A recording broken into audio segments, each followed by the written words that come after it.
dans le mariage, lorsqu'on est unis, on n'est pas seulement unis comme deux corps et deux âmes qui se mettent ensemble, mais c'est également deux esprits qui se frottent. Je répète, l'un des grands mystères du mariage, c'est que vous avez en présence pas seulement deux corps, pas seulement deux âmes qui se font face émotionnellement et sentimentalement, mais c'est également deux esprits qui ont la capacité de se mettre ensemble. Bien aimé, c'est comme ça que lorsque tu as des grâces de Dieu, lorsque tu as un grand avenir, pas seulement dans le ministère, même sur la nation, parce que tu as une parole de la part de Dieu, il est important de dire au Seigneur, donne-moi la personne qu'il me faut, donne-moi la personne que tu as prévue. C'est pour dire que devant certains enjeux, la beauté n'a pas de place. La chose qui a d'abord la place, c'est d'avoir un esprit. Chez la personne avec laquelle tu vas entrer en mariage, c'est d'avoir un esprit ou de voir dans la personne un esprit qui a la capacité de te contenir, la capacité de te pousser de l'avant. Et je me sens forcé de le dire ce soir, si Dieu t'appelle à un grand ministère, n'épouse pas n'importe quelle femme. Femme, si Dieu t'appelle à un grand ministère, n'épouse pas n'importe quel homme. N'oublie jamais qu'un bon pourcentage du succès de ton ministère sera porté par la capacité que l'autre a de te donner la paix. Parce que la Bible dit dans Ésaïe 30, verset 15, c'est dans le calme, la confiance, la tranquillité et la paix que viendra votre délivrance. Bien-aimé, il n'y a pas pire que de marcher avec Dieu et d'entrer en alliance avec une personne, un partenaire de vie qui n'a pas le calibre de ce qu'il faut. Or, retenez que tout besoin spirituel est toujours rempli par une personne qui a reçu l'esprit qu'il faut pour répondre à votre besoin. Tout comme aujourd'hui, même si Dieu dit vous êtes riche, que vous deviendrez grand, si vous tombez sur un mauvais mari, vous tombez sur une mauvaise femme, sans être un prophète de malheur, je peux vous garantir que vous allez échouer. Souvenez-vous des grandes dames comme Catherine Kuhlman a connu combien de divorces dans sa vie? Une femme comme Marilyn Aike, cette femme qui organisait 21 cultes par semaine, 3 cultes par jour. À la fin de chaque culte, la police devait venir chasser les gens. Mais cette femme est morte parce qu'elle a pris des produits pour mettre fin à ses jours. Il n'y a pas pire que d'être mal marié. Qui m'a donné un amen? Je répète, il n'y a pas pire chose dans la vie que d'être mal marié. Et si vous êtes bien marié, croyez-moi, le potentiel que Dieu vous a donné ira aussi de l'avant.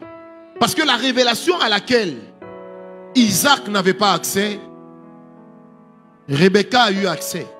Remarquez même dans l'histoire avec le bien-aimé Moïse. Lorsque Dieu cherche à tuer Moïse, la Bible dit Moïse dort. Mais la femme a un esprit éveillé.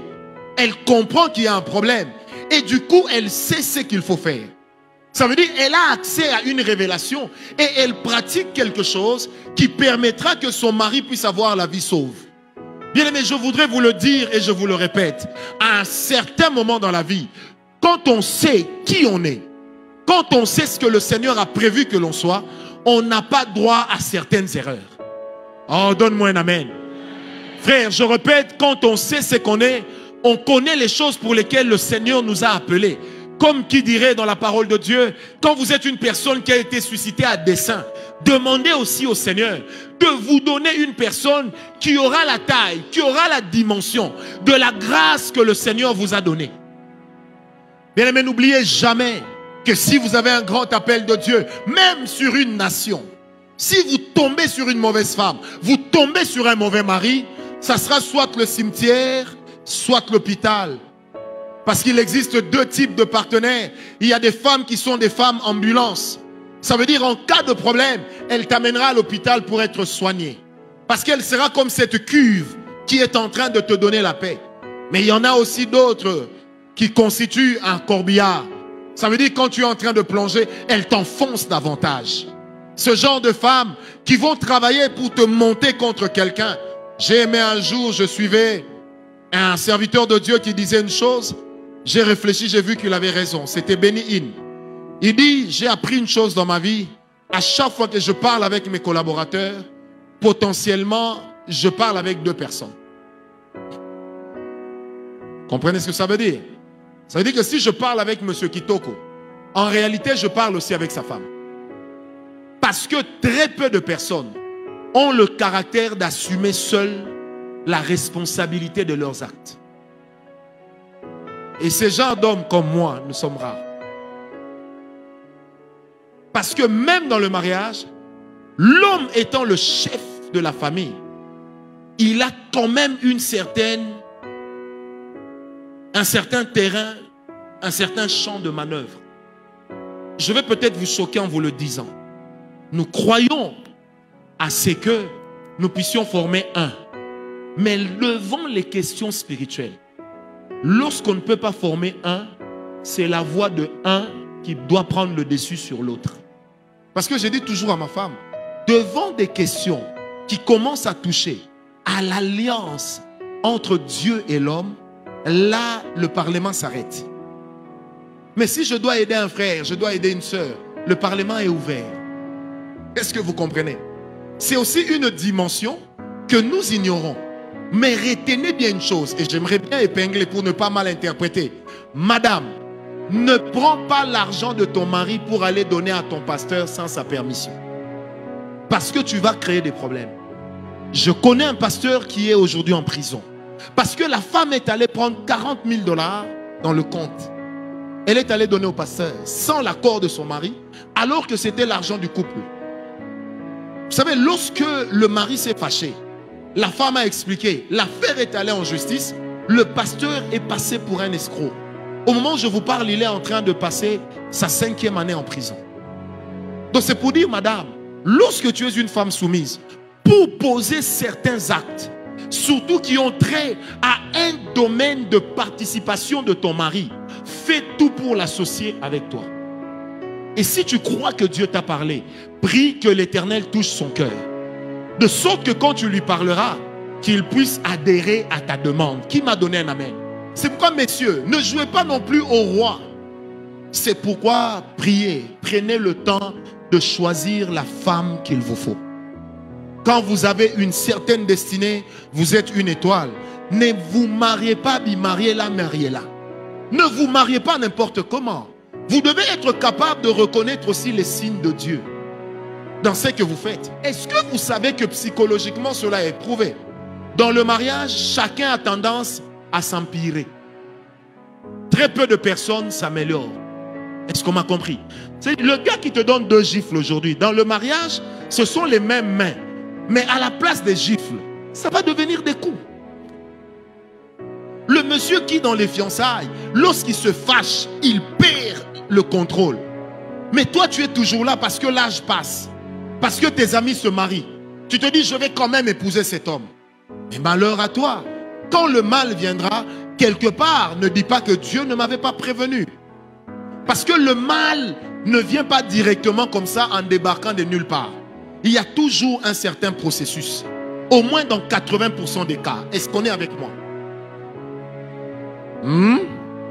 Il faut bien regarder avec qui tu te maries. Moi, je connais des hommes fiancés, mais ils tabassent la fiancée jusqu'à la faire saigner. Et le lendemain, ils sont encore ensemble. Tu poses sœur, tu as envie qu'on te tue ou quoi? Est-ce que vous me comprenez? On décrit la violence conjugale, mais ayez aussi le regard, les yeux ouverts, pour vous rendre compte que cet homme manifeste déjà les signes d'un homme violent. Surtout s'il est converti, il parle en langue. Mais il est violent. Toi, tu tombes sur un homme qui fréquente des boîtes de nuit, alors qu'il dit qu'il est chrétien, il parle en langue, il fume, il prend du chanvre, il est ivrogne. Mais tu t'attends à quoi? La calmie là que tu as, ça ne va pas durer toute la vie. Parce qu'il commet déjà des dégâts en étant enfant de Dieu. Maintenant, il sera enfant de qui? Pour qu'il change. En ce moment-là, il n'y a que les conséquences qui peuvent faire changer les gens. Est-ce que quelqu'un m'a donné un amen? Je le dis et j'assume ce que j'ai dit.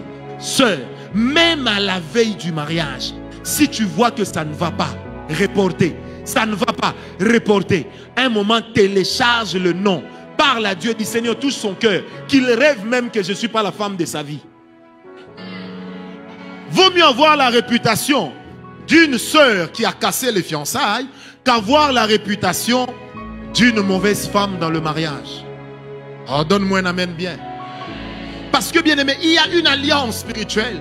Là où il y a un défaut que l'on laisse développer, le diable viendra toujours au rendez-vous. Et Satan est maître pour venir dans les rendez-vous. Satan est maître pour amener certaines choses impures. Est-ce que quelqu'un me comprend?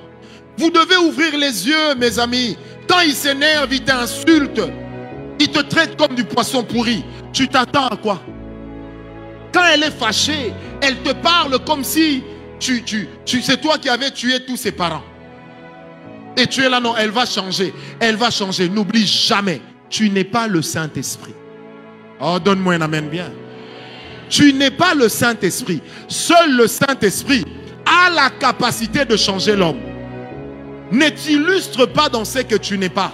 Ne tente pas de jouer le rôle qui ne t'incombe pas. Qui m'a donné un amen? Un homme qui te trompe déjà dans les fiançailles. Un homme qui commence déjà à te toucher pendant les fiançailles, alors qu'il se dit chrétien. Mon frère, ma soeur, il y a un problème. Un jour, un monsieur m'écrit. Vous savez, moi sur Facebook, je lis des choses. Il me dit comme ça, il dit, prophète, j'ai deux sœurs que je suis en train d'observer. La première me trompe tout le temps, mais je sens que je l'aime. La deuxième, elle est sérieuse, mais je sens que je ne l'aime pas. Elle me dit, maintenant je me pose la question, qu'est-ce que je dois faire? Qui je dois aimer? Je lui ai écrit, personne. Je lui ai écrit, j'ai dit, jeune homme, une femme que tu n'as pas épousée, elle te trompe déjà, et puis elle se justifie. Vous savez, la chose ici, là, ce petit métal, ça fait rêver beaucoup de gens. Hein? Mais rien n'est acquis dans la vie. Hein? Rien n'est acquis dans la vie. Il n'y a que la mort, l'instant de la mort, qui nous dira ce qui avait réellement été acquis. J'ai dit, tu vois, même la bien éduquée là, tant que tu ne l'aimes pas, ne l'épouse pas. Parce que si tu la prends, après un certain moment, tu chercheras à faire quoi? Tu chercheras à aller retourner vers celle qui t'a trompé, que tu aimais, parce que vous serez entre vous en train de vous tromper. Est-ce que je parle à quelqu'un? Comprenez que l'alliance du mariage est terrible. L'alliance spirituelle dans le mariage est complexe.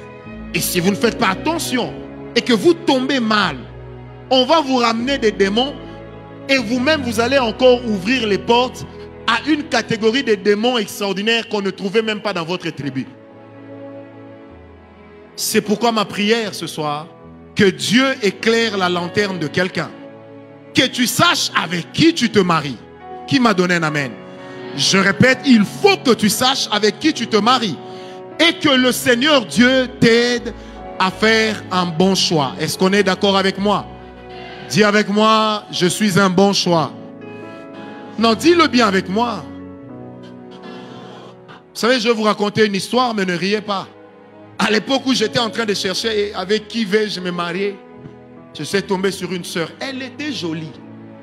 On avait rencontre de prière à 14h. J'ai loué un endroit pour qu'on aille prier. Elle s'amène à 17h. Et puis je dis, mais comment tu viens à cette heure-ci? J'essaie de hausser le ton. Elle me regarde, elle dit, papa. Francis, tu as bu?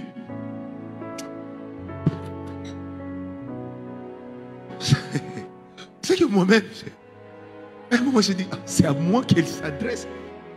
Et puis elle dit, tu as bu? Mais tu n'étais pas mon père. Hein?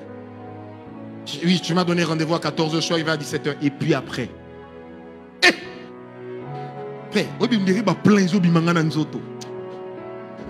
Ah, je rappelle. Donc je suis resté calme. J'ai dit donc, je n'ai pas le droit de te faire de remarques. Ah non, tu ne me fais pas de remarques. Hein. Je ne suis pas ton employé. Hein. Le mariage, ce n'est pas un emploi. Hein. Après, quand elle est partie, j'ai commencé un jeûne de 3 jours. Vous savez, ça consistait en quoi?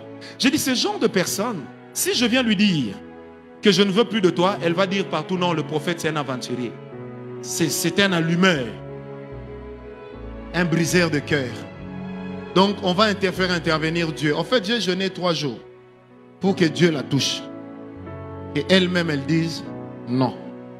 Et le troisième jour, elle m'appelle, elle me dit, il faut qu'on se voit. Quand je viens la voir, elle me dit 3 fois, j'ai rêvé qu'on n'était plus ensemble.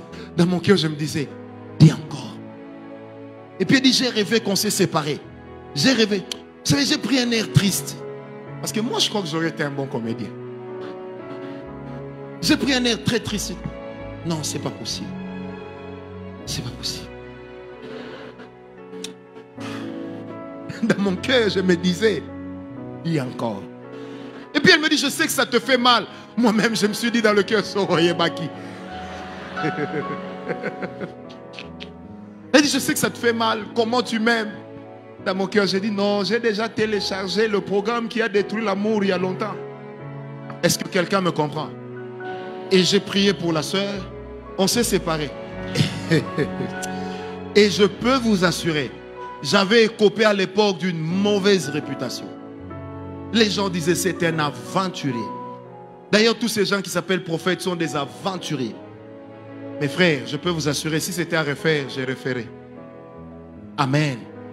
Est-ce que quelqu'un est avec moi? Je disais, est-ce que quelqu'un est avec moi?